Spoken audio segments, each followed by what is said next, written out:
Hola, las elecciones presidenciales en Venezuela ya están al doblar de la esquina. Para el 28 de julio del 2028, domingo.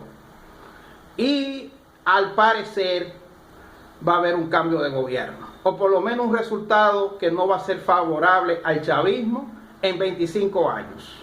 La oposición solamente ha ganado 2 elecciones. Unas elecciones que tuvieron que ver con reforma constitucional y lo que tuvo que ver también con la Asamblea Nacional, encabezada en su momento por los tales Juan Guaidó y el tristemente recordado Henry Ramos Salud. Entonces, se prevé un resultado diferente, pero a favor de la oposición, en donde se dice que Edmundo González podría ganar hasta con un 70%. Así es que está la cosa ahora mismo. Y ya se ha creado una percepción de que va a ganar. Y que si no gana, entonces fue que le hicieron un fraude. Así es que están las cosas. Ahora bien, en caso de que Edmundo González gane, ¿qué debe hacer Edmundo González? ¿Qué va a pasar con Edmundo González si Edmundo González gana? Que eso nadie se lo ha preguntado, ni nadie se ha querido responder. Bueno, son muchas. En primer lugar, Edmundo González, tomando en cuenta su avanzada edad de 73, 74 años, debe de hacerse un nuevo chequeo médico para determinar su estado de salud. Y de ser necesario contratar un personal médico permanente para que lo estén monitoreando las 24 horas del día. Eso es lo primerito que debe de hacer. Número 2.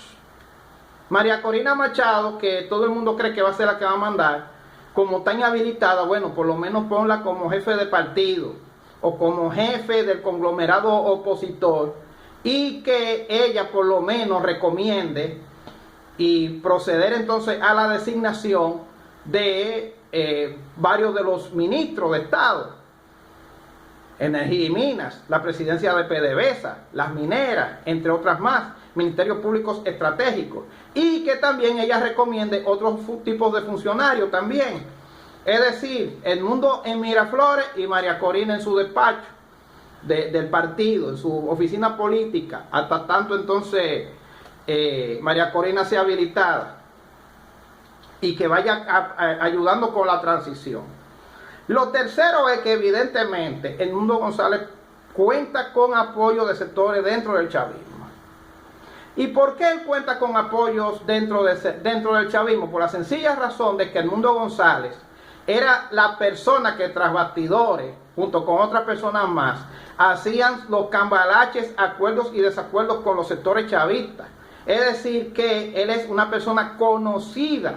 Él vendría siendo como el embajador de la oposición ante el chavismo, pero lo hacía tras bambalinas, de forma discreta. O sea, es la persona que nosotros conocemos.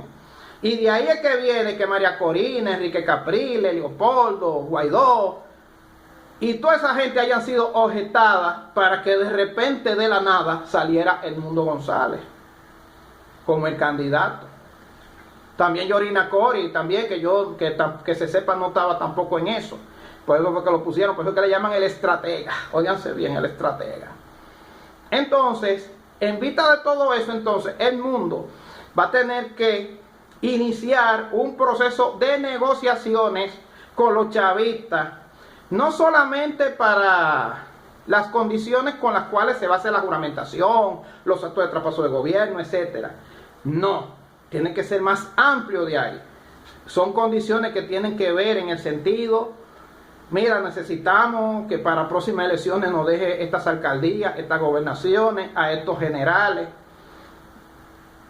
esta gente que están un poco caliente, que no nos lo metan preso, no nos lo persigan. En estos poderes del Estado que están aquí, déjanos a esta gente como jueces del TSJ, necesitamos a fulano como defensor del pueblo o fiscal general de la nación.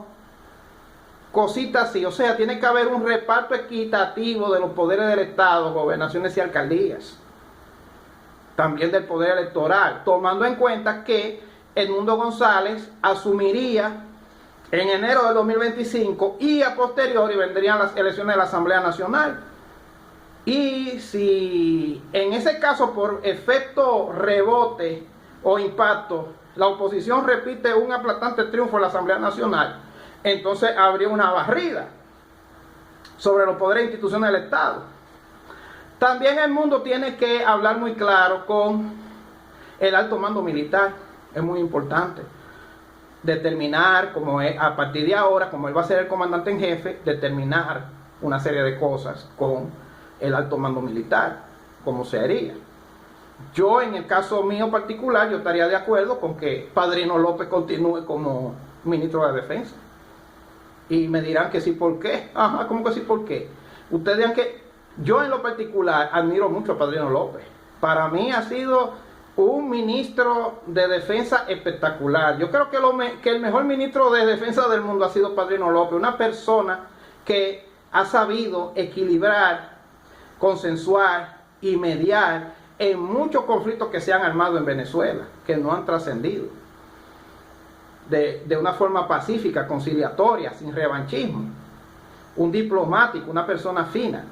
Pero eso sería para otro programa. Pero si no es Padrino López, entonces bueno, buscar una persona que tenga más o menos el perfil de Padrino López y que tenga ascendencia e influencia sobre los componentes armados y hasta incluso sobre componentes civiles del mismo chavismo que en su momento fueron militares, porque Padrino López tiene una gran ascendencia hacia adentro y también hacia afuera de las Fuerzas Armadas de Venezuela, que le reiteramos, para mí el mejor ministro de defensa del mundo es ese.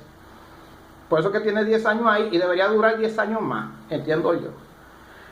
Otra de las cosas también que debería de hacer ya instalado, ya electo, mejor dicho, el mundo, es entonces ya juramentado, entonces ya preparar las condiciones para un potencial triunfo de la oposición en la Asamblea Nacional, un cambio radical o no tan radical de las estructuras de poder, y ya entonces, dependiendo de cómo avance su estado de salud y cómo está su vigor físico, entonces cuestión de 2 o 3 años más, preparar unas nuevas elecciones presidenciales para entonces todos los sectores que se disputan la presidencia puedan competir en igualdad de condiciones.